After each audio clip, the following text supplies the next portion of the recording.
Thank you, Mr Speaker. Mr Speaker, to the Minister of Finance, which of the following statements by the Prime Minister accurately reflects the government's position? That a capital gains tax would send New Zealand, quote, screaming backwards, or that, quote, we actually have a capital gains tax in New Zealand? The Honourable Bill English.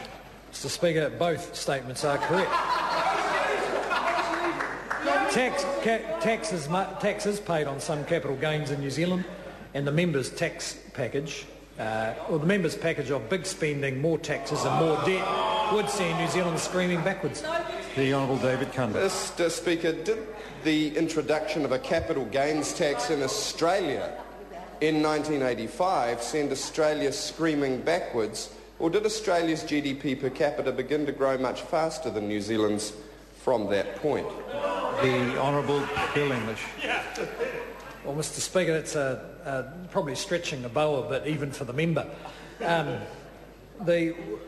not familiar with what actually happened when it was introduced in Australia. What I do know is that one of the reasons the Australian economy performed better over the last 10 years is because they had better spending restraint, better tax reform and better microeconomic policy. And that's when that member was in government.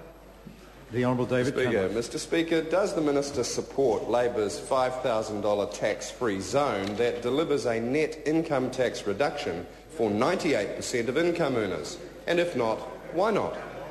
The Honourable Bill English.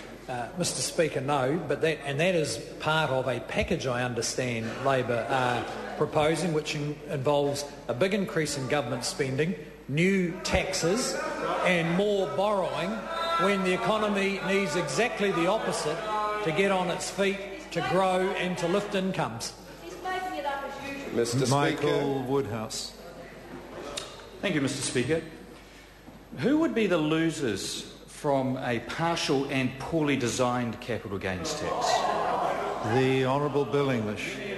Well, Mr Speaker, there is quite a long list of them actually. Pretty well anyone who benefits from productive investment. So 1.6 million Kiwi savers would face increased taxes on gains on their investment. 500,000 businesses who would have to get their operations valued for tax purposes and then keep track of it through their lifetimes. Interestingly, property traders would actually get a cut in capital gains tax because they currently pay at 33 cents in the dollar, and under the Labor package, people who trade in property would pay only 15 cents on their capital gains. Point of order. Order. A point of order has been called. The Point of Honourable order, David Mr Speaker. I hesitate to interrupt my own flow of supplementaries, but the misrepresentation in that reply was just so extraordinary. Our package does not include... Order. The more valid point of order would have been that the Minister should not be commenting on Labor Party policies for the risk of misrepresentation indeed. And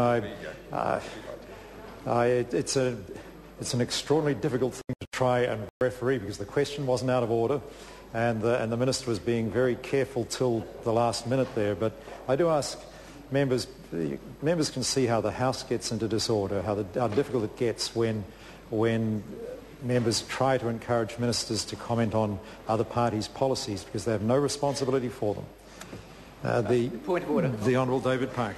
Mr Speaker, I seek leave to table the question and answer produced at the time of the release of our capital gains tax, which shows that the tax treatment of traders on property would not result in a reduction of taxes for them. Order. I take it this is a document prepared by the Labor Party? Yes, sir. Yeah, it was our policy. Order. Leave is sought to table that document. Is there any objection? There is objection. Order. Question number... The Honourable David Parker, supplementary question. Speaker, to the Minister of Finance, does he agree with Labor that the tax system should be designed to minimise harmful impacts on growth? And if so, has he seen this graph from the Treasury showing that a capital gains tax is better for the economy than income tax? The Honourable Bill English. Mr Speaker, I do agree with the member that tax systems should be designed so they don't have a detrimental impact on growth. And that's why I find it hard to understand why he's just released a package that will have exactly a detrimental impact on growth. The Honourable Supplementary. David Cunliffe. Mr Speaker, given his belief that a comprehensive capital gains tax is the right thing to do, will he be proposing a capital gains tax that includes the family home, or will he stick with his current tax settings, which the tax working group he set up calls, quote, deeply flawed, inequitable and inefficient, close quote? The Honourable Bill English. Well, Mr Speaker, that's not correct. The tax working group followed the same logic as a lot of people, and that is the experts start out saying a comprehensive capital gains tax is a good idea. Then they have to come up with exemptions like people over the age of 55, the family home, some classes of shares, and property speculators and so on, and they end up with a tax so complicated they don't implement it. And that member has produced a package which is about bigger government spending, higher taxes and more debt, and that's bad for the economy. No, Mr Speaker. Point of order, the Honourable David I Cunliffe. seek leave to table the tax working group report which described current tax settings as deeply flawed, inequitable and inefficient. I mean, all members have had that available to them. The tax working group report's available to all members. Point of order, Mr Speaker. Point of order, the Honourable David Cunliffe. Mr Speaker, I seek leave to table this graph from IMF data which shows the percentage gap between Australia and New Zealand GDP per capita increasing Would the since member capital tell the House gains tax reform who's in Australia. prepared the graph? The source is the IMF and the data was graphed by my research unit, By the Labour Research Unit. Leave is sought to table that document prepared by the Labour Research Unit. Is there any objection? There is objection. Point of order, Mr Speaker. Point of order, the Honourable David Mr Cunliffe. Speaker, I seek to table this graph prepared by the New Zealand Treasury, which shows the growth effects of taxes and public expenditures, showing that an income tax is generally worse for the economy than a capital gains tax. Would the member identify the document it came Yes, from? it's sourced from the Treasury. It's part of the tax working group background papers of their website, sir. It's one of the... From order, a point of order is being considered. Both sides, please. Leave is sought to table that document from a paper prepared for the tax working group. Is there any objection? There is objection. Really? There is objection.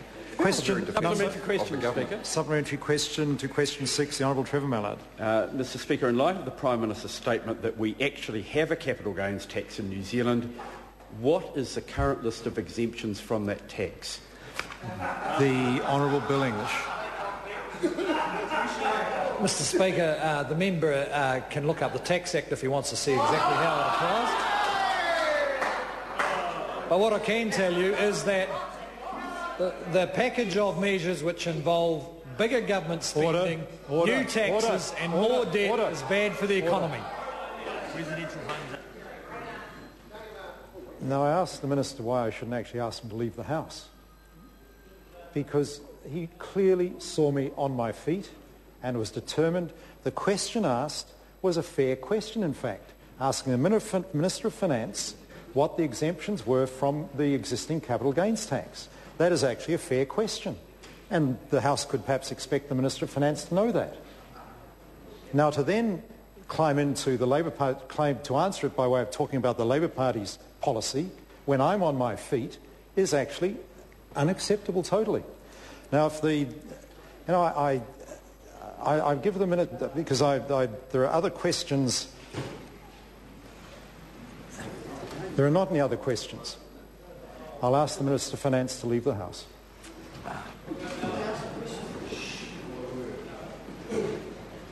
Ministers will learn when I'm on my feet, if I'm to stop an abuse of question time, some questions I don't mind ministers climbing in because the question contains political assertions where they deserve anything they get.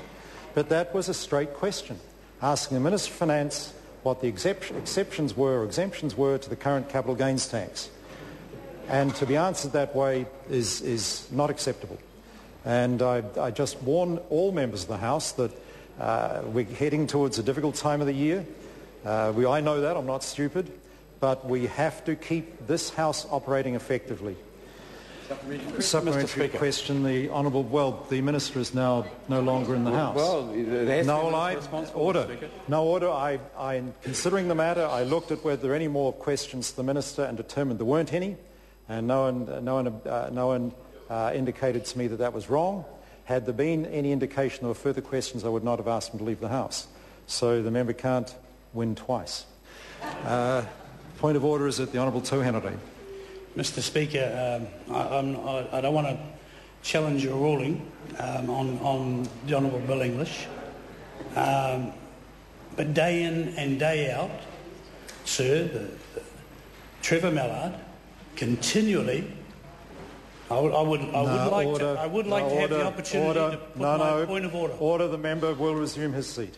Member will resume his seat. I'm aware of what he's trying to say, but that is not helpful. I'm fully aware of what goes on, and the member saw me express my displeasure to the Honourable Trevor Mallard today for some of his interjections today. I did it in not very complimentary language, and I have to be totally impartial in this House, and where ministers refuse to acknowledge the Speaker on his feet and continue, now the member will stop interjecting, and continue to get a political point across when I'm on my feet, cannot continue. Question number 7, Chris Ockenwald. Mr Speaker,